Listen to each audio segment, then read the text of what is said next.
and welcome to Galway, welcome to the university, and in particular to the Cairn School of Business and Economics, where you are now seated. My name is Jim Ward, I'm Registrar and Deputy President here, and before that I was Professor of Marketing, which is still in my title, even though marketing students haven't seen me for about 12 years, so the practice is a little bit behind me at this stage. So in the meantime, my job involves opening conferences and dealing with people's problems left, right and centre.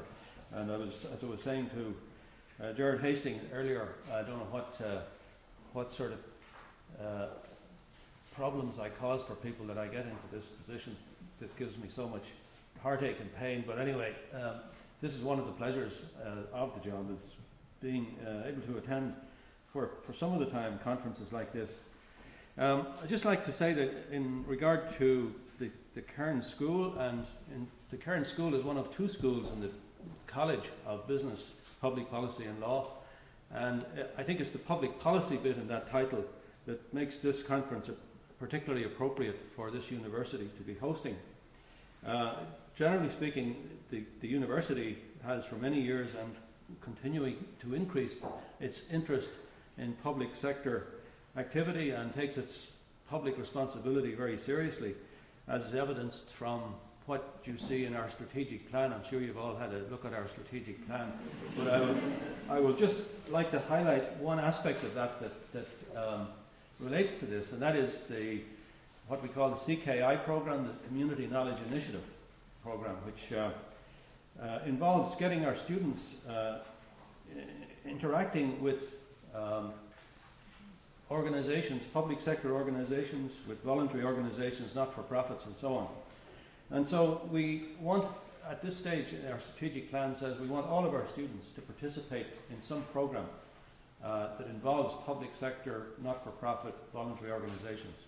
So we have about 2,000 students now working as volunteers with various organizations. And they work in teams, they work individually, and they work in various sorts of ways. One of the interesting things that I saw this year was a group of students from our MA in Geography class working with a group of engineers, undergraduate engineers. So they were working with voluntary organizations and non-government agencies and so on, both international and local. So each group took one local and one international.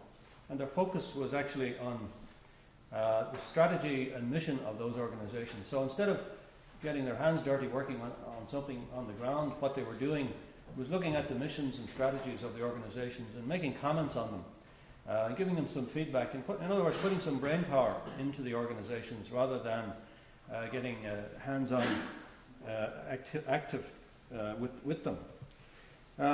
So some of these projects involve voluntary work for which students don't get any credit, but other projects involve service learning, which means that they actually qualify for credit as project work as part of their coursework. So this is something that we want all of our students to be involved in now, and I think it's particularly relevant from the point of view of social marketing, because a lot of what they are doing could be seen as social marketing to a certain extent.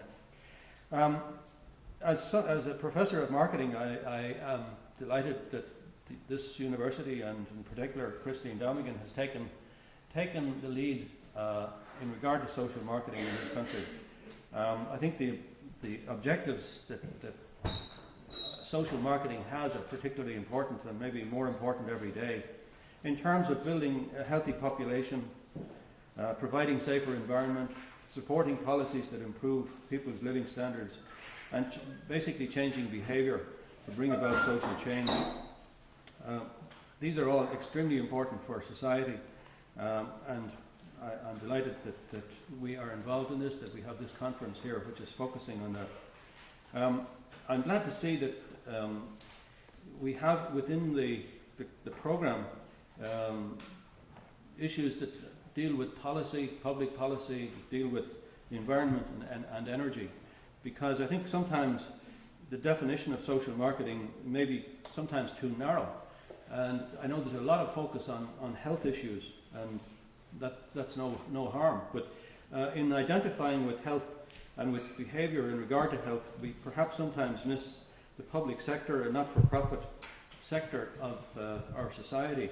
And I'm not sure, but I have a sense that they may feel excluded, and perhaps the sort of attendance we have at a conference like this may reflect that. I hope not.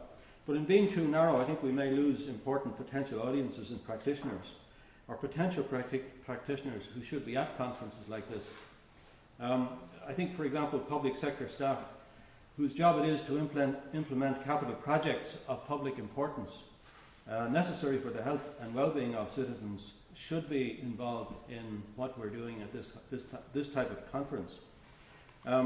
Executives of local authorities, I think, need our help to understand how to sell projects which are for the good of society, and for which society sometimes takes a very low profile.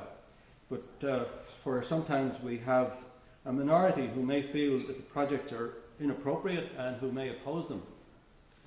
So I think local authority executives need marketing too. They need marketing for behaviour change, perhaps in relation to two aspects. One is that they need to understand the motivation of people who oppose public sector policies and strategies that benefit society. And they try to communicate with them so that they understand them, and perhaps maybe it's impossible to convince some people that some of these projects are worthwhile, or all of them are worthwhile for the general good of society. And I think secondly, they need marketing techniques to change the behaviour of what used to be called the silent majority. I lived in the United States when that term was invented in the Nixon era, but it was in reference to a different situation. But I think we do have a lot of people who are happy to remain silent, and whose silence is sometimes probably mistaken by people who are not silent. So I would like to think that perhaps one of the objectives of social marketing might be to energize people to support things that public sector organizations are trying to do, and that their voice might be heard to a greater extent. So perhaps that's something that you might have an opportunity to talk about in the public policy element of the program. I'd like to, well, that's my little political message for today. I'd like to conclude now by wishing you well in your conference. I hope you have a very successful conference. I hope those of you who are visiting Galway, have an enjoyable time here, and those of you who have to leave find it easy to get home, or don't have any trouble with Mr. Ash or anybody like that. Now, I'd like to introduce our first speaker, which gets the ball rolling. If I can find my